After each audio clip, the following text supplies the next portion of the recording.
नीरज नैना आ जरा, आ जरा,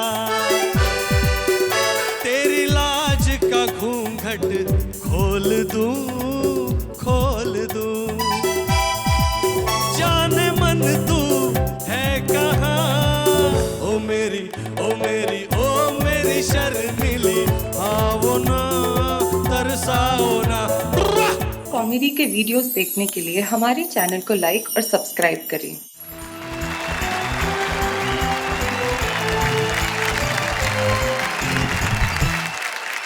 क्या बात है भाई, जिंदगी के अंदर अगर आपके पास वेदों का ज्ञान है तो आपका ज्ञान प्रकाशित हो उठता है, और अगर गोपाल की कृपा हो तो आदमी अजनबी नहीं रहता। तो आज यहाँ वेदों का प्रकाश भी है, गोपाल भी है, अजनबी भी है, तीनों यहाँ है, तो फिर वाह वाह क्या बात है।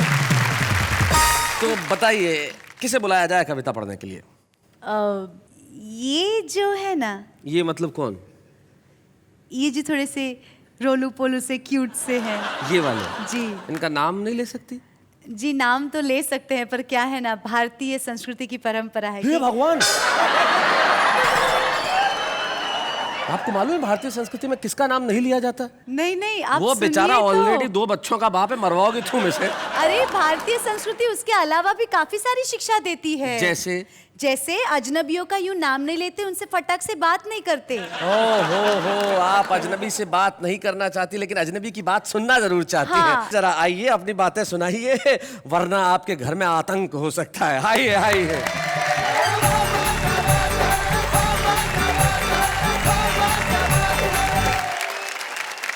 हमें हाथ से कहाँ से मिल जाता है जी। आपने ट्रक देखे होंगे, उसके ऊपर तो इतनी सारी बातें लिखी रहती हैं। जैसे ऊपर लिखा रहता है पब्लिक कैरियर, हालांकि वो सामान ढोने के काम में आता है। अच्छा।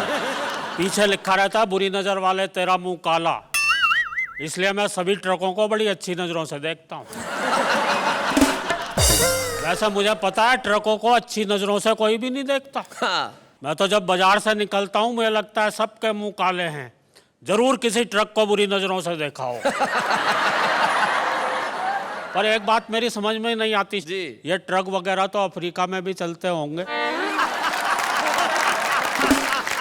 अच्छा एक बात और भी है, अगर हमें कभी बाई चांस बुरी नजर डालनी ही पड़ी तो क्या हम ट्रक पर डालेंगे? सड़कों पर एक से एक हसीन, एक से एक सुंदर कारें घूमती रहे, हाय हाय। उन पर नहीं डालेंगे। हमारा कैरेक्टर ऐसा थोड़ी हो गया जो ट्रक पे बुरी नजर डालेंगे।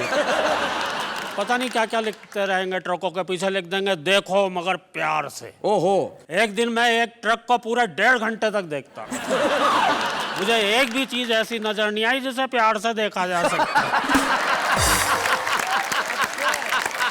ट्रक वगैरह दुर्घटना हो जाती है, करुणा का विषय है, पर कभी कभी हंसी आती है एक्सीडेंट देख के भी। गर्मियों की बात है, मैं शिमला जा रहा था, मैंने देखा एक ट्रक खाई में गिरा हुआ था और ट्रक के पीछे लिखा हुआ था हम सुनहरे कल की ओर बढ़ रहे हैं। मैं कुछ और आगे गया, एक और ट्रक मिला, वो भी खाई में गिरा हुआ था, लेकिन एक पेड़ के सहारे अटका हुआ था, ऊपर लिखा हुआ था एक तेरा सहारा। अच्छा लोग बाग कभी कभी शौक में अपनी गाड़ियों के पीछे फिल्मों के नाम लिखवा लेते हैं। जी। एक कार का और एक ट्रक का एक्सीडेंट था। कार के पीछे लिखा हुआ था सावन को आने दो। अच्छा। और ट्रक के पीछे लिखा हुआ था आया सावन झूम के।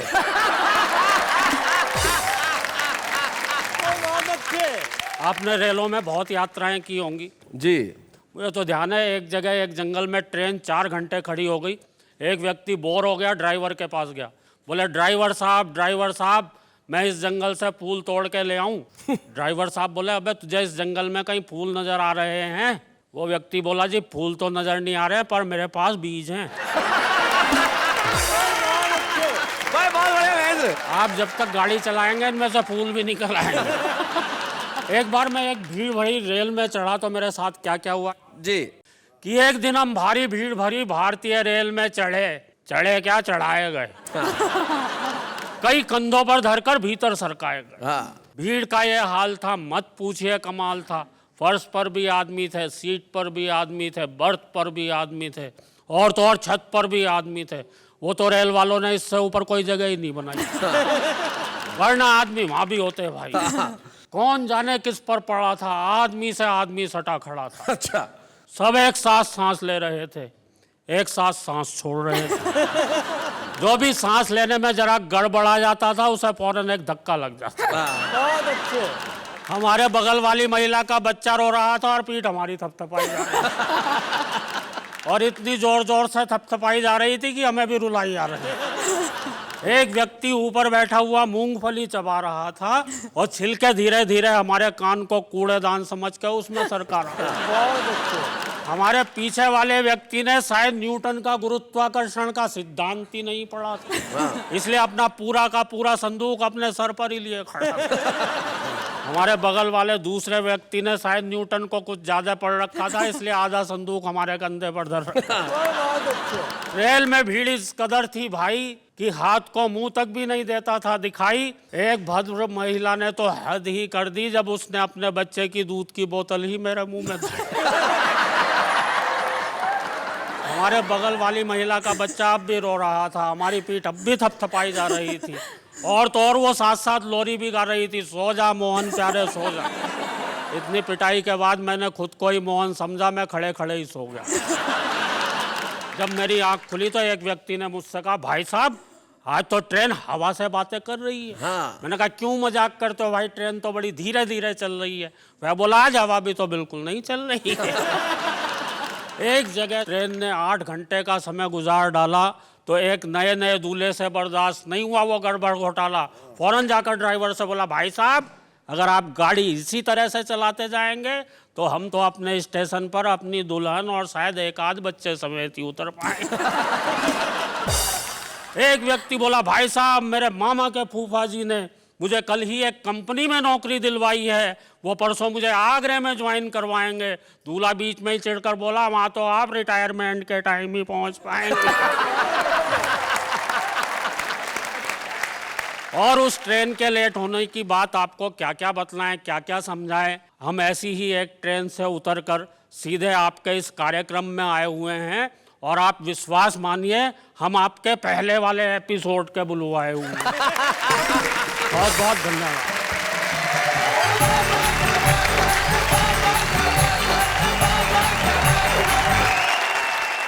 भाई बहुत बढ़िया महेंद्र अजनबी, आपने कमाल कर दिया। लेकिन यही हमारे देश की विशेषता है। ये देखिए हमारे देश की संस्कृति है कि बच्चा किसी का रो रहा हो दूध आपको पिलाया जा रहा है। और ये हमारी संस्कृति है कि जैसा भी हो भीड़ हो लेकिन आदमी सफर कर ही लेता है। क्योंकि इसी संस्कृति के लिए गोपाल दास नीरज जी ने एक जमाने में लिखा था कि बस यही अपराध मैं हर बार करता हूँ, आदमी हूँ आदमी से प्यार करता हूँ। तो ये आदमी से प्यार करने वाले, हर व्यक्ति से प्यार करने वाली संस्कृति का देश है और इस देश की संस्कृति को हम प्रणाम करते हैं आज नीरज जी की उपस्थिति में। और इस देश की संस्कृति में ऐसी बहुत सारी चीजें हैं जहाँ पे व्यंग की गुंजाइश बनती है। तो ऐसे एक व्यंगकार को हम बुलाना चाहते हैं जो हमारे बीच में उपस्थित है, भाई वेद प्रकाश वेद।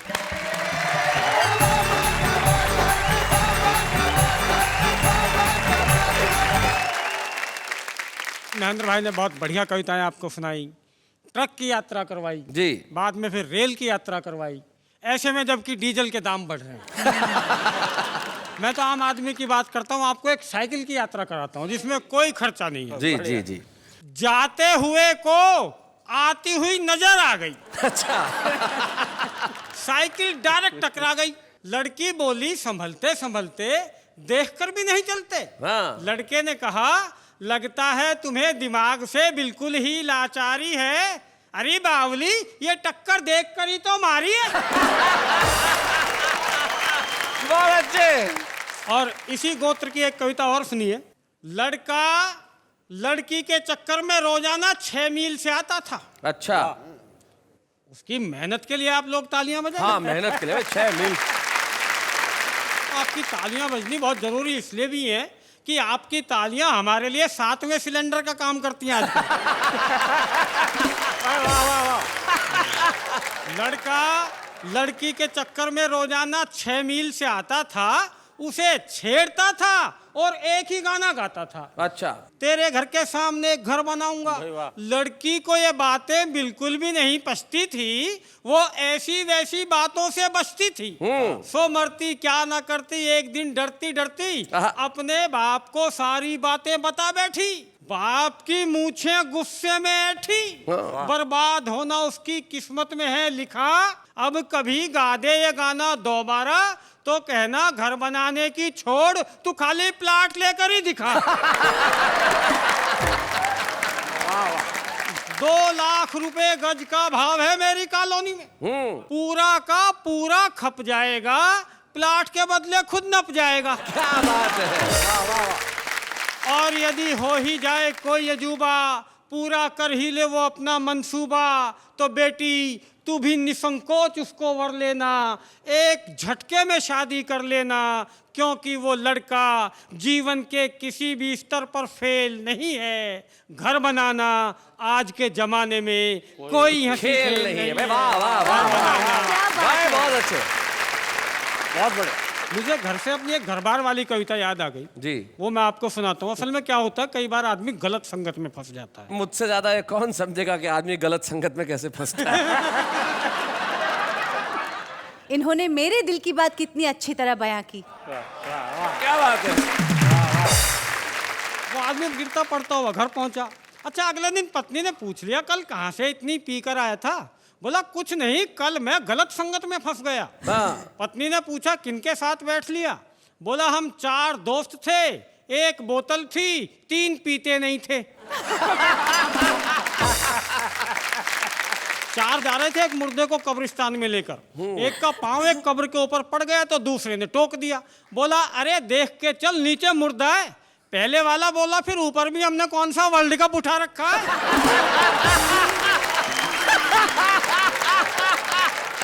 और अंत में मैं एक एक्सट्रीम कविता आपको सुनाता हूँ। एक्सट्रीम? हाँ। एक काला आदमी, अच्छा, देखिए उसका कालापन बताने के लिए शैलेश जी मैंने कितनी काली शाही खर्च की है। जी देखता। नेहा जी देखना आप भी, और जो बात आपको अच्छी लगे इसी तरह आप मस्ती में सुनिए, जिस मस्ती में सुन रही हैं। भाई ये भी कहिए कि साथ में समझिए भी। क्या गारंटी है। एक काला आदमी, बहुत ही काला, काला शाह, सुपर काला, अच्छा, जेट ब्लैक, ओहो, double African, double African, elder son of अमावस, औंधे तवे का ताऊ, पहाड़ी कौवे का परदादा, कोयल संप्रदाय का दादू, बंगाल का काला जादू, तारकोल जिसके पैरों में भक्ति भाव से पसरता हो, कोयला जिसका रूप रंग पाने के लिए सदियों तक जमीन के नीचे बैठकर तपस्या करता हो। जिस दिन उस कालानुभाव के दर्शन हुए जमीन थमी रह गई। अब इससे ज्यादा और क्या कहूं, इतना कहने के बाद भी मेरे पास शब्दों की कमी रह गई। क्या बात है, वाह वाह। एक दुकान पर गया, ना शर्म ना हया, बोला गोरे होने की क्रीम है। दुकानदार ने जैसे ही गर्दन इंकार में हिलाई तो कहने लगा फिर जूतों की पॉलिसी दे दे, कम से कम चमक तो बनी रहेगी भाई।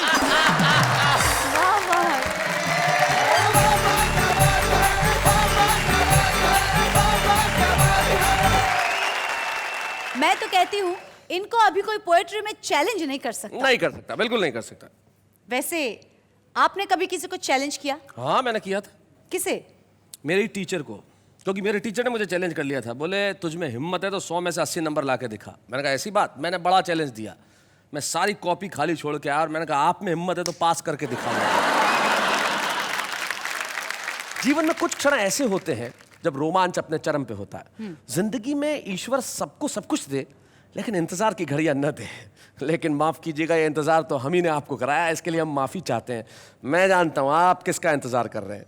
शोखियों में घोला जाए फूलों का शबाब, उसमें फिर मिलाई जाए थोड़ी सी शराब, होगा यूं नशा जो तैयार वो प्यार है।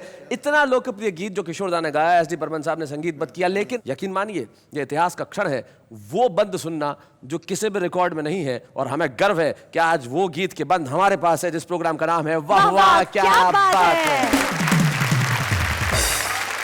चांदनी में घोला जाए फूलों का शबाब, उसमें फिर मिलाई जाए थोड़ी सी शराब, होगा यूं नशा जो तैयार वो प्यार है, वो प्यार है, वो प्यार है।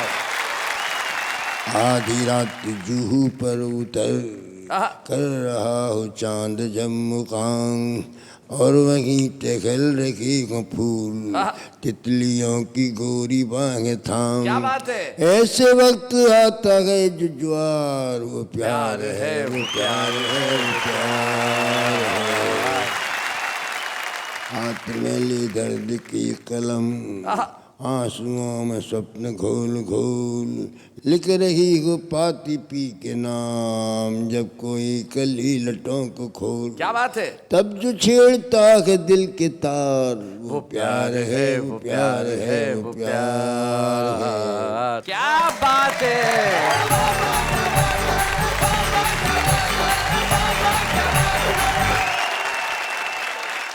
गोपाल दास, नीरज के इस देश में नहीं दुनिया में करोड़ों प्रशंसक होंगे, और कुछ ऐसे प्रशंसक हैं नीरज जी जिनके खुद के लाखों प्रशंसक हैं, और आपके एक ऐसे ही प्रशंसक को मैं यहां आमंत्रित करना चाहता हूं, हमारे खास मेहमान सुमित राघवन।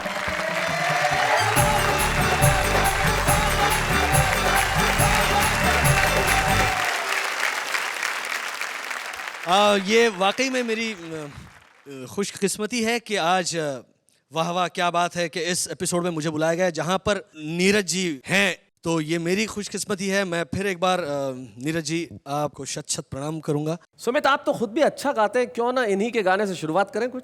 तो इन्हीं की एक फिल्म का एक मधुर गाना जो किशोरदा ने गाया था, नीरज जी आपकी इजाजत हो तो। ओ मेरी ओ मेरी ओ मेरी शर्मिला, ओ मेरी ओ मेरी ओ मेरी शर्मिली, ओ मेरी ओ मेरी ओ मेरी शर्मिली, आओ ना तरसाओ ना, आओ ना तरसाओ ना, ओ मेरी ओ मेरी ओ मेरी शर्मिली।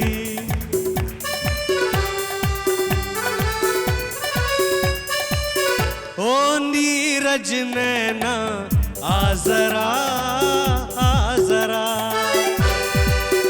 तेरी लाज का घूंघट खोल दूं, खोल दूं, ओ तेरे आंचल पर कोई गीत लिखूं, गीत लिखूं, ओ तेरे होठों में अमृत घोल दूं, घोल दूं, जाने मन तू है कहाँ, ओ मेरी ओ मेरी ओ मेरी शर्मिली, आओ ना तरसाओ ना, ओ मेरी ओ मेरी ओ मेरी शर्मिली। क्या बात है। Beautiful, brilliant, awesome. Thank you so much, thank you so much. Neeraj ji के तो न जाने कितने सुपरहिट सॉन्ग्स हैं, एकाध मुखड़ा अगर तुम सुना दो। एक बड़ा खूबसूरत प्रेम पुजारी एक फिल्म आई थी जिसका एक बहुत खूबसूरत गीत है, फूलों के रंग से दिल की कलम से, अमर गीत है, अगर एक मुखड़ा वो सुना दो तो क्या बात है।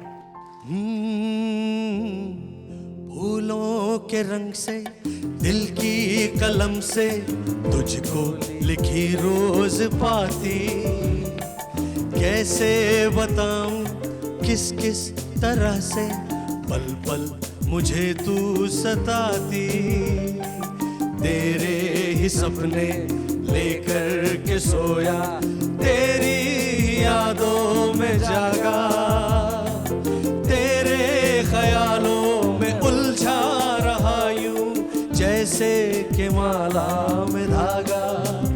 हाँ, बादल बिजली चंदन पानी जैसा अपना प्यार लेना होगा जन्म हमें कई कई बार। हाँ, इतना मधुर तेरा मेरा प्यार लेना होगा जन्म हमें कई कई।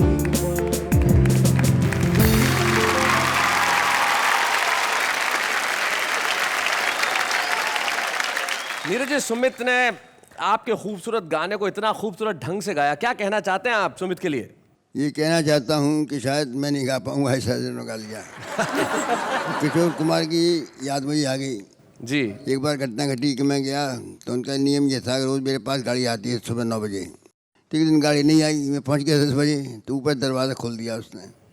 देखा तो मैंने कहा दादा प्रणाम, नमस्कार नमस्कार। बहुत चुप चुप चुप। ट्यून आ रहा ट्यून आ रहा ट्यून आ रहा ट्यून आ रहा ट्यून आ रहा है, ट्यून आ रहा है। ट्यून आ जी, रहा है। अच्छा। तब ये गीत बना दे इस प्रकार से। जी, क्या बात है, और आज विशेष कृपा से सारी संस्थान बज रहे हैं वो गीत। क्या बात है। बहुत बहुत धन्यवाद नीरज जी अपने संस्मरण हमारे साथ शेयर करने के लिए। बहुत बहुत धन्यवाद। गोपाल दास नीरज जी की एक पंक्ति जो मेरा ख्याल से 1000 बार से ज्यादा मैंने कही होंगी कि आत्मा के सौंदर्य का शब्द रूप है काव्य, अरे मानव होना भाग्य है, कवि होना सौभाग्य। वो गोपाल दास नीरज हमारे बीच में है। सम्मान एक ऐसा शब्द है जो किसी के भी जीवन में सुख की सृष्टि करता है। लेकिन मित्रों, एक सम्मान ऐसा आज हम करने जा रहे हैं इस मंच पे, जिन्हें सम्मानित करते हुए हम सम्मानित हैं, हम गौरवान्वित हैं। तो आइए हम एक ऐसे क्षण की रचना इस मंच पे करें और ये कहें, गोपाल दास जी 21वीं सदी में आप पैदा हुए, इसलिए सदी के लिए वाह वाह क्या बात है।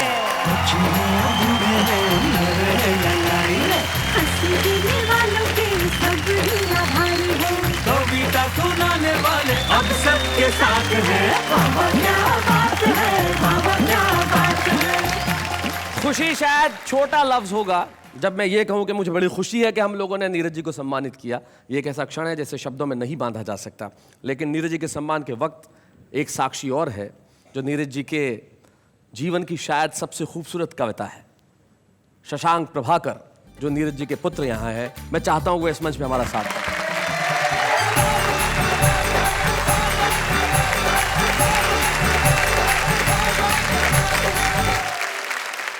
शशांक, बहुत बहुत स्वागत है आपका इस मंच पे। धन्यवाद शैलेश जी। एक पिता के सामने मैं चाहता हूं कि पुत्र 4 पंक्तियां।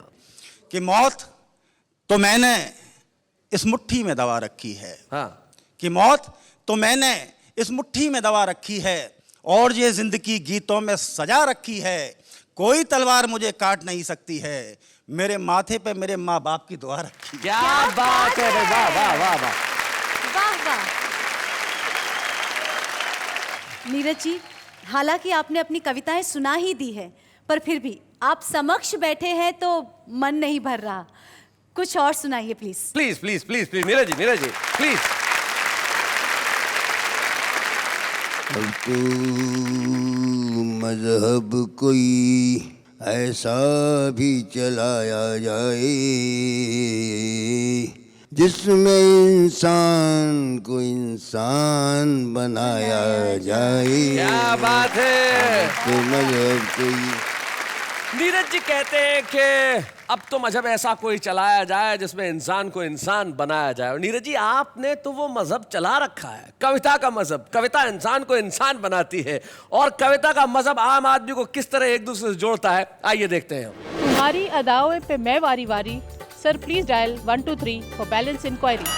बर्फीली रात में चलती है लू, हा हा ही हु हु। पानी के बिना जीती नहीं फिश, मम्मी जब चिल्लाए पापा की हो जाती है टाई टाई फिश। मैं जब भी पार्टियों में जाता हूँ कविता सुनाता हूँ और छा जाता हूँ। इसी बहाने 10 आदमियों का खाना खा जाता हूँ। तुमने प्यार किया, मैंने प्यार किया, अब तो पीछा छोड़ो, हिसाब जो बराबर हो गया। ये जो तुम्हारे गुलाबी होंठ, गोरे गाल और काला तिल है, तुम्हारे मेकअप के चक्कर में आया हुआ 20,000 का बिल है। पापा बोले इट्स टाइम टू डिस्को, मम्मी बोली बर्तन धोने किसको।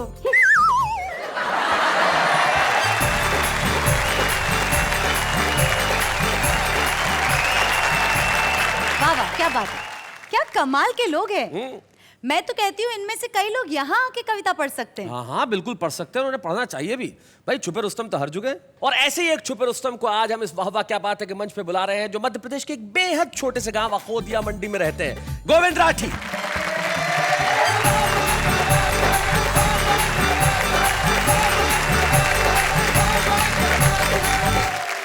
चार पंक्तियों से शुरू करता हूं कि बरसात सही पर प्यार के मौसम तो हो गए। मेरी जिंदगी के गम कुछ कम तो हो गए। और इतनी मोहब्बतों से जो पुकारा आपने, हम ढके छुपे ही सही, रुस्तम तो हो गए। हाय हाय, क्या बात है। हिंदुस्तान में पतियों की हालत बहुत खराब हो चुकी है। वो एक प्रताड़ित पति मेरा मित्र महेंद्र सुनो, मुझसे सिर्फ इसलिए ईर्ष्या रखता है कि जब भी मेरे घर आता है मेरी पत्नी के हाथ के बनाए हुए तरह तरह के पकवान चखता है। एक दिन मुझसे बोला, यार राठी भाई, भाभी जी हर वक्त ही किचन में रहती है, तुमने ऐसा जादू क्या कर रखा है? मैंने कहा कुछ खास नहीं, मैंने घर का एकमात्र आईना किचन में ही लगवा रखा। बहुत अच्छे, बहुत बढ़िया, बहुत बढ़िया, बढ़िया गोविंद। और ये परेशानियां और बढ़ जाती है जी। जब यूं होता है कि सुबह सुबह बच्चे को हमने डांट दिया कसकर, बच्चा रोता हुआ पहुंचा श्रीमती जी के पास लपक कर। श्रीमती जी बोली, सुबह सुबह आपका बच्चों को डांटना मुझे तो अखर रहा है। मैंने कहा, मैं और क्या करता, ये गधे पे बैठने की जिद कर रहा है। गधे पे बैठने की जिद कर रहा है। पत्नी बोली, अभी बच्चा है, बड़ा होके सुधर जाएगा, और 2-4 मिनट कांधे पर बैठा भी लोगे तो तुम्हारा क्या बिगड़ जाएगा। बहुत अच्छे, बहुत बढ़िया। और 2 पंक्तियां कहीं चिंतन की कि तुम्हारा क्या बिगड़ जाएगा। मुझे भी अपनी श्रीमती जी का ये तर्क बहुत जचा है, क्योंकि गृहस्थी का बोझ उठाते उठाते आखिर आदमी और गधे में क्या फर्क बचा है। मैं बहुत अच्छे, वाह वाह वाह वाह, क्या बात है, बहुत बढ़िया, बहुत अच्छे गोविंद। जिस शख्स के हम सामने कविता पाठ कर रहे हैं, आदरणीय नीरज जी, अगर मैं उनके पैरों की रज भी बन सका तो अपने आप को बड़ा सौभाग्यशाली समझूंगा। क्या बात है, वाह वाह वाह। मैं ऐसे मौके पर 8 पंक्तियों का एक व्यंग आपको समर्पित करता हूं। स्वागत स्वागत। कि एक दिन खुल गए शहर के भाग हमारे, एक मंत्री जी शमशान घाट के उद्घाटन के लिए पधारे। अच्छा। उद्घाटन की पहली रस्म पूरी कराई गई। एक जलते हुए मुर्दे को बुझाकर मंत्री जी के हाथ से अग्नि दिलाई गई। बहुत अच्छे, वाह वाह वाह वाह, भाई बहुत बढ़िया गोविंद, बहुत अच्छे। मंत्री जी के हाथ से अग्नि दिलाई गई। इस घटना से कम एक बात का तो पता चलता है कि आदमी का नसीब खराब हो तो वो मरने के बाद भी भुगतता है।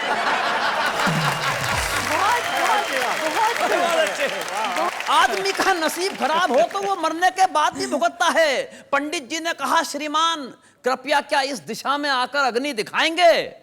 मंत्री जी भन्ना कर बोले, आग कहां और कैसे लगानी है मुझे क्या आप समझाएंगे? भाई वाह वाह वाह वाह वाह गोविंद, बहुत अच्छे, आग कहां और कैसे लगानी है मुझे ये क्या आप समझाएंगे? अरे हम इस हिंदुस्तान की राजनीति को बरसों से झेल रहे हैं, रोजाना विरोधियों के साथ तरह तरह की आग से खेल रहे हैं। और पंडित जी आप तो बुजुर्ग हैं, आपको तो कम से कम ये बात समझ में आनी चाहिए कि आग दिशा देखकर नहीं, आग तो हवा का रुख देखकर लगानी। भाई बहुत अच्छे, भाई वाह वाह वाह, भाई गोविंद बहुत बढ़िया, बहुत। आग तो हवा का रुख देखकर लगानी चाहिए। अरे इन मुर्दों से निपटने की हमारी समझ को आप बेवजह नजरअंदाज कर रहे हैं। अरे पंडित जी, वो हम ही तो हैं जो 65 बरस से इन मुर्दों पे राज कर रहे हैं। आय आय आय आय, क्या बात है गोविंद, बहुत बढ़िया। काश मंत्री जी को पेट की आग और चूल्हे की आग के बारे में भी कुछ पता होता तो दोस्तों इस हिंदुस्तान का नक्शा ही कोई दूसरा हुआ होता। क्या बात है भाई, वाह वाह वाह वाह। मैं हौसले की 4 पंक्तियों के साथ आपसे विदा लेता हूं। पढ़ता हूं कि एक दिए का साथ है और ये अंधेरी रात है। वाह। एक दिए का साथ है और ये अंधेरी रात है, पर भला इन आंधियों की क्या यहाँ औकात है? क्या बात। जब तलक भी हम जिए ये सर उठा करके जिए कि सारी दुनिया के उठे वाह वाह, क्या बात है भाई, वाह वाह, धन्यवाद, थैंक यू। भाई गोविंद, तय बात है कि सारी दुनिया आज तुम्हें सुनने के बाद कहने वाली है कि वाह वाह, क्या बात है गोविंद जी। और गोविंद, मैं तुम्हारे जीवन में एक ऐसा क्षण प्रदान करने जा रहा हूं जिसके लिए तुम मुझे, हमें और हमारे शो को जीवन भर याद रखोगे। आज गोपाल दास नीरज तुम्हें ये प्रोत्साहन चिन्ह प्रदान करेंगे। जोरदार तालियों के साथ गोविंद राय सिंह।